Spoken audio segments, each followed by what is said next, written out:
రమాలా collections grand opening సందర్భంగా ప్రతి ఒక్క బిల్లింగ్ కి ఒక ఆశ్చర్యకరమైన బహుమతి.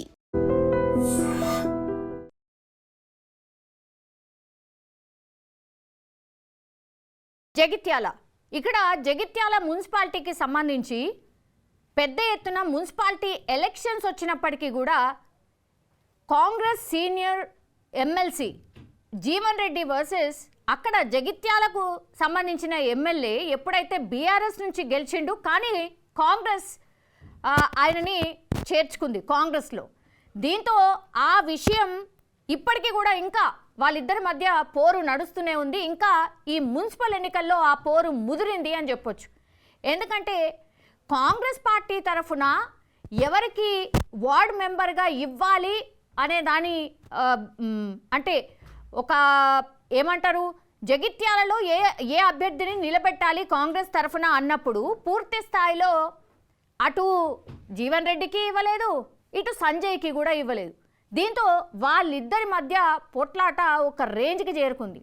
ఫస్ట్ ఏమో మీకు ఇన్నే ఇస్తామన్నారు, ఆ తర్వాత మళ్ళా జీవన్ రెడ్డికి సంబంధించిన సభ్యుల్ని కూడా కట్ చేసి మిగతా వాళ్ళని కూడా సంజయ్కి ఇవ్వడం జరిగింది. దీంతో చాలా భావోద్వేగంగా కాంగ్రెస్ పార్టీ మీద కొంతమేర ఒక రకంగా వ్యతిరేకంగానే పనిచేసిండ్రు అని చెప్పొచ్చు జీవన్ రెడ్డి. అట్లాగే వాళ్ళు ఎవరైతే అనుకున్నారో అంటే కాంగ్రెస్ పార్టీ తరఫున టికెట్లు ఎవరికైతే ఇద్దామని అనుకున్నారో ఆ సభ్యుల్ని కూడా స్వతంత్రంగా నిలబెట్టడం జరిగింది. ఇప్పుడు ఈ మున్సిపల్ పోర్లో ఎంతమంది స్వతంత్రులు గెలుపొందిండ్రు, జీవన్ రెడ్డికి సంబంధించి ఎవరెవరు గెలిపిండ్రు ఏంది అనేది కూడా నేను ఒకసారి చెప్పే ప్రయత్నం చేయబోతున్నా. సో జగిత్యాల మున్సిపాలిటీ ఎన్నికల ఫలితాలు ఇవి. ఏ వార్డులో ఎవరు గెలిచారు? 1వ వార్డులో స్వతంత్ర అభ్యర్థి చెట్టి గంగాధర్ గెలుపొందిండ్రు. 4వ వార్డులో కాంగ్రెస్ అభ్యర్థి క్యాదాసు నవీన్ కుమార్ గెలుపొందిండు. 7వ వార్డులో బీఆర్ఎస్ అభ్యర్థి కోరుకంటి రాము గెలుపొందిండు. 10వ వార్డులో కాంగ్రెస్ అభ్యర్థి షేక్ చాంద్ పాషా గెలుపొందిండు. 13వ వార్డులో ఇండిపెండెంట్ అభ్యర్థి సిరికొండ వరలక్ష్మి గెలుపొందిండ్రు. 16వ వార్డులో కాంగ్రెస్ అభ్యర్థి దుమాల రాజ్ కుమార్ గెలుపొందిండు. 17వ వార్డులో కాంగ్రెస్ అభ్యర్థి ఖాజా కములుద్దీన్ గెలుపొందిండ్రు. 19వ వార్డులో ఇండిపెండెంట్ అభ్యర్థి ఏనుగుల లావణ్య గెలుపొందిండ్రు. 20వ వార్డులో కాంగ్రెస్ అభ్యర్థి కూతురు రాజేష్ గెలుపొందిండ్రు. 22వ వార్డులో ఇండిపెండెంట్ అభ్యర్థి అరవ లక్ష్మి గెలుపొందిండ్రు. 25వ వార్డులో ఇండిపెండెంట్ అభ్యర్థి సామల జమున గెలుపొందిండ్రు. 28వ వార్డులో ఇండిపెండెంట్ అభ్యర్థి బైర్నేని భాగ్య గెలుపొందిండ్రు. 31వ వార్డులో ఎంఐఎం అభ్యర్థి ఎండి రజీఉద్దీన్ గెలుపొందిండ్రు.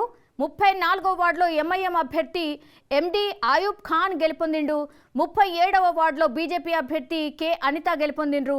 40వ వార్డులో కాంగ్రెస్ అభ్యర్థి అడువాల జ్యోతి గెలుపొందిండ్రు. 43వ వార్డులో కాంగ్రెస్ అభ్యర్థి సమిండ్ల వాణి గెలుపొందిండ్రు. 44వ వార్డులో బీఆర్ఎస్ అభ్యర్థి ఆవారి పవిత్ర గెలుపొందిండ్రు. 46వ వార్డులో ఇండిపెండెంట్ అభ్యర్థి అనీస్ కుతేజా గెలుపొందిండ్రు. 49వ వార్డులో బీజేపీ అభ్యర్థి సిరిపురం శ్రీలత గెలుపొందిండ్రు. నేను ఇప్పుడు చెప్పిన దాంట్లో మీరు చూసి ఉంటారు ఇండిపెండెంట్ అభ్యర్థులు చాలామంది మనకి ఇక్కడ కనిపిస్తున్నారు. వీళ్ళందరూ కూడా ఇప్పుడు జీవన్ రెడ్డి వర్గీయులుగా పేరు పొందినటువంటి వాళ్ళు. జీవన్ రెడ్డి కాంగ్రెస్ పార్టీ తరఫున నిల్చోబెట్టాలి అనుకున్న వాళ్ళే పెద్ద ఎత్తున ఇప్పుడు ఇండిపెండెంట్ అభ్యర్థిగా పార్టీ గుర్తులని ఢీకొట్టి మరీ ఇప్పుడు గెలిచినటువంటి పరిస్థితి కనిపిస్తోంది. సో పూర్తి స్థాయిలో సీనియర్ వర్సెస్ అదర్ పార్టీ నుంచి వచ్చినటువంటి వ్యక్తి సంజయ్.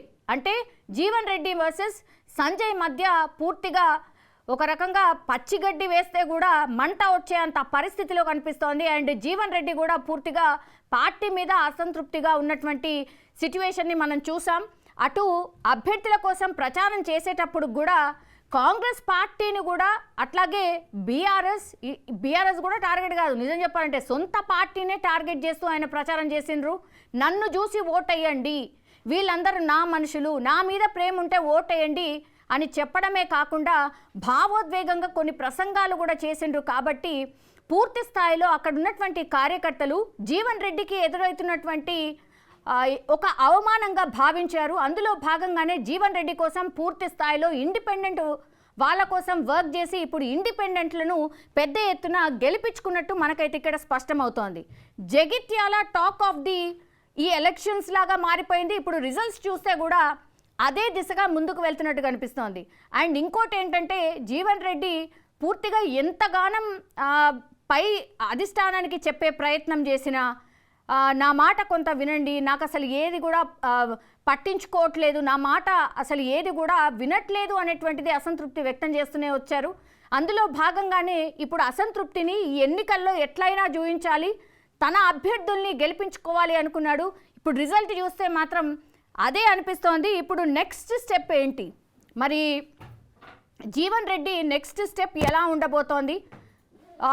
ఎమ్మెల్సీ ఇక almost retirement, I mean MLC కూడా అయిపోతుంది, ఆ టర్మ్ అయిపోతుంది కాబట్టి మరి పాలిటిక్స్కి రిటైర్మెంటే తీసుకుంటారా, లేకపోతే కొన్ని వార్తలు వచ్చాయి బీఆర్ఎస్ వైపు చూస్తున్నారు, బీఆర్ఎస్ కూడా తనతోని సంప్రదింపులు జరుపుతోంది అనే వార్తలు కూడా వస్తున్నాయి. కాబట్టి ఆయన స్టెప్ ఎటువైపు ఉండబోతోంది?